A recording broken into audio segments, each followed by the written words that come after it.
In lesson 4, we're going to have a look at ESXi itself. We're going to look at the architecture of the host and some of the different components of the host. We're going to look at the Direct Console User Interface, or DCUI, which is what you will see if you connected a monitor and a keyboard to an ESXi host. It gives us a basic configuration interface for the host itself. We're going to have a look at some of the best practices for local user accounts, especially when it comes to the default root user account. Then we'll actually dive into installing the ESXi host itself and configuring some of the initial settings. So let's dive straight in. Now, ESXi itself is VMware's bare metal hypervisor. Now, it comes in a couple of different versions, of course. The fully licensed version is available and allows us to be managed by vCenter Server and that sort of stuff. But there's also a free vSphere hypervisor that can be downloaded as well. Now, it can't be managed by ESXi, and it's got a limitation of, I believe it's 64 gigs of RAM that you can manage with it. But it's a good option for somebody that's looking to slowly get their feet wet in the environment. Now, ESXi has a lot of really strong security features. Okay? VMware works very, very hard on ensuring that ESXi itself cannot be compromised. And in fact, to date, there have been no exploits for ESXi itself that have been available. And there's a number of ways, I should say, that we've accomplished this. Now, of course, we have a host-based firewall. Okay? Now, this firewall comes enabled by default and manages the interaction of external systems with ESXi itself. ESXi, let's try that again. I'm going to try this again. Completely. All right, start from scratch. The ESXi comes in two different ESXi comes in two different flavors. There's a free version that we call the vSphere hypervisor that is limited in certain ways. It can't be managed by vCenter Server and supports only up to about 64 gigs of RAM. I believe that's the number today. But then there's the version that we all get, which is the fully licensed version, that has a number of really great features. First of all, I want to talk about some of the security features around ESXi. To date, there has been no known malware developed for ESXi. And there's a number of reasons for this. The first thing is that we have a host-based firewall that is enabled by default. And that prevents external access to ESXi except through vCenter Server. And in order to get that access through vCenter Server, of course, we need credentials for the root account to allow us to do that. Okay? All other systems, things like SSH is disabled by default. The ESX shell itself is disabled by default. Any other interactivity with ESXi is disabled by default. We also harden the memory for ESXi, and that is anytime a virtual machine wants to place some data in a page of memory, that location is randomized. So you can't actually expect to find anything in any regular location in your physical memory footprint. It makes debugging and actually crawling the RAM nearly impossible. We also maintain the integrity of all of our kernel modules by digitally signing those kernel modules. We bundle the kernel modules in something that we call VIBs, or VMware or vSphere infrastructure bundles. And those bundles contain the components of ESXi, and before they're extracted and loaded into memory, we check that digital signature to make sure that it's good. And if it's been modified in any way, shape, or form, we'll purple screen ESXi, similar to like a Microsoft blue screen of death. But we do this on purpose in order to prevent the compromise of any memory, any of the contents of the memory of an ESXi host itself. Now, we also support the Physical Trusted Platform Module 2.0, along with UEFI Secure Boot. And what these two systems go to do is to chain a certificate, a set of certificates that ensure that not only does the physical firmware attest that ESXi has not been compromised, but then each of the modules that continue to load in the bootloader for ESXi have also not been compromised and are intact as they came from vSphere. As the bootloader then begins to load the kernel, our kernel module integrity checks kick in to ensure that each of the components along the boot string make sure that they are intact and that those have not been compromised. So you can be sure that when you boot ESXi, that it is secure, that it hasn't been compromised, and that it's intact, and that no malware has actually infected it. Now, in some cases, we can extend that security into the virtual machines themselves. And we'll talk about all of the different features of virtual machines, but one of them is virtual machine encryption.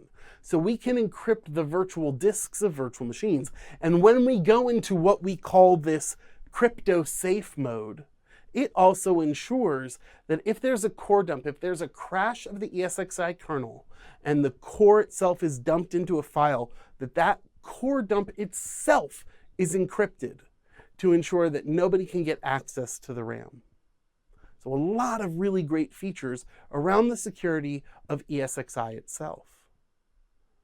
One of the other nice things is that it's a very small disk footprint. We can distribute this thing in about 350 megs, and that includes the VMware Tools ISO images that are included there.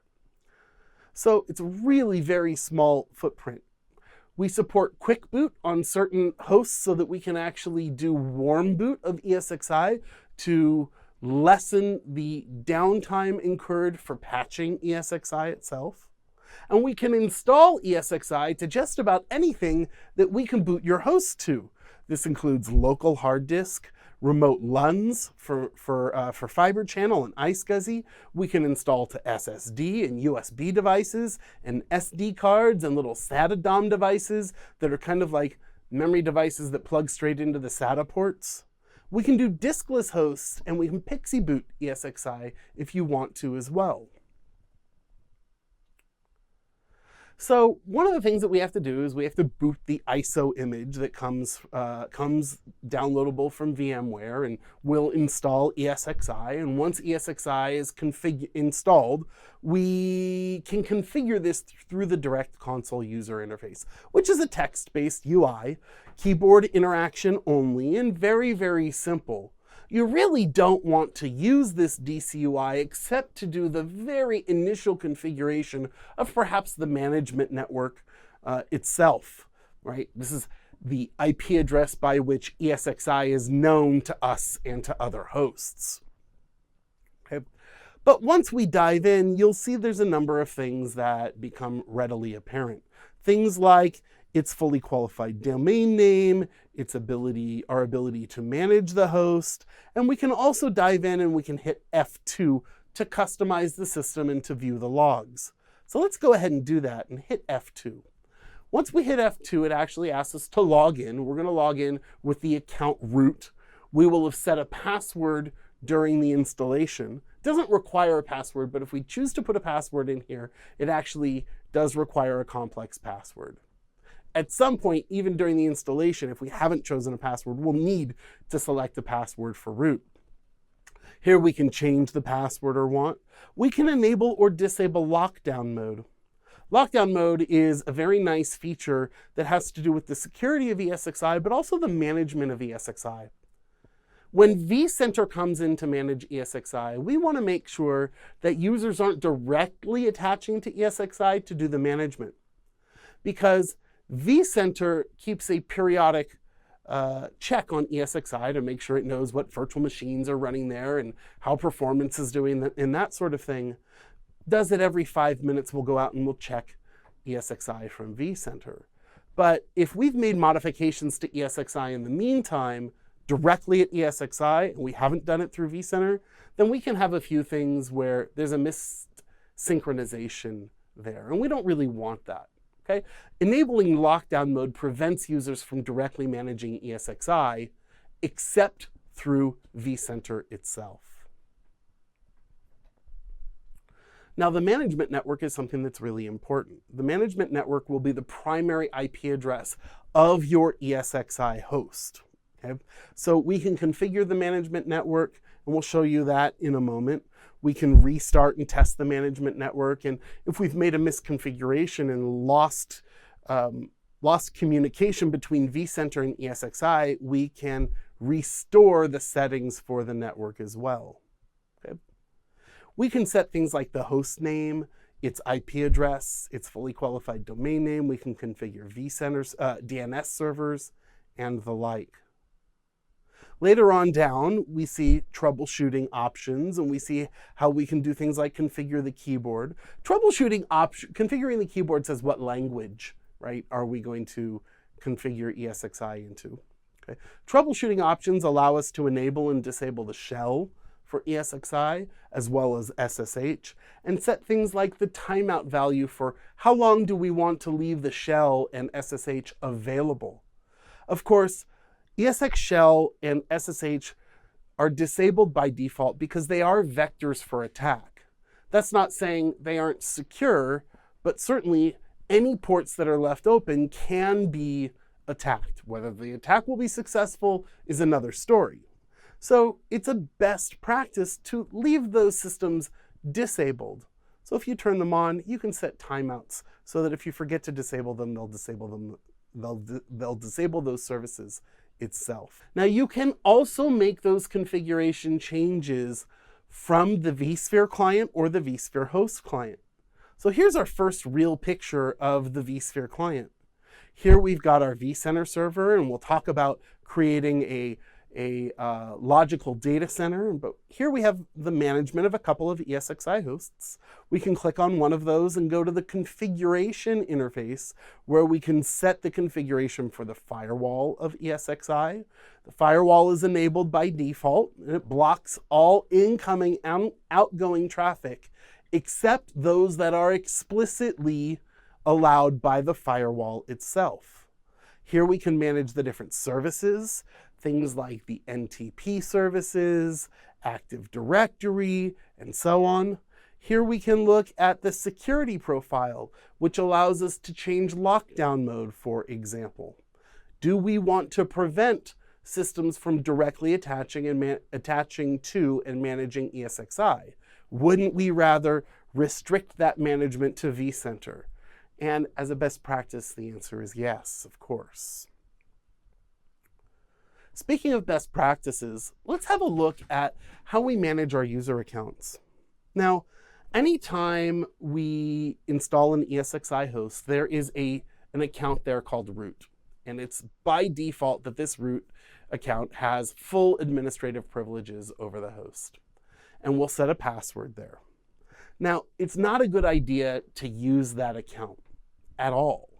In fact, anytime we have an account that has full administrative privileges, it becomes an issue of, can I make mistakes in the management of this host? And of course, the answer is yes, I'm human, I'm going to make mistakes. So why don't I give myself another account through which I can manage ESXi that doesn't necessarily have full administrative privileges? Best practices related to privileges in any environment say, give our users access to do the things that they need for their jobs, nothing more and nothing less. And if you don't need full administrative access, then let's not use that root account. Let's use some other account. Okay? Now, we can create other local accounts, but we can also integrate ESXi with things like Active Directory. So you can add ESXi to Active Directory and then use Active Directory accounts and assign those AD accounts privileges within ESXi to do a number of different things. And in fact, ESXi has a wonderful role-based administration system that allows us to set groups of users the ability to do certain things and not other certain things. So Active Directory is a really great way to manage those accounts. And in fact, what we want to do is rely less on local accounts that we will have created and more on central authority accounts like Active Directory. Because after all, if you have a significant number of ESXi hosts in your environment, that means for every single ESXi host, you'll have to create a series of local accounts for your users. And then if your users or your administrators actually happen to leave your organization, you have to go through all of those systems and remove those accounts and so on. Okay? So best practice, log in with Active Directory accounts and require strong passwords. One of the most important things that we can do during the initial configuration of ESXi is to ensure that all of our systems have synchronized clocks. And in doing this, we're going to use the built-in NTP client. We'll point ESXi to an NTP server.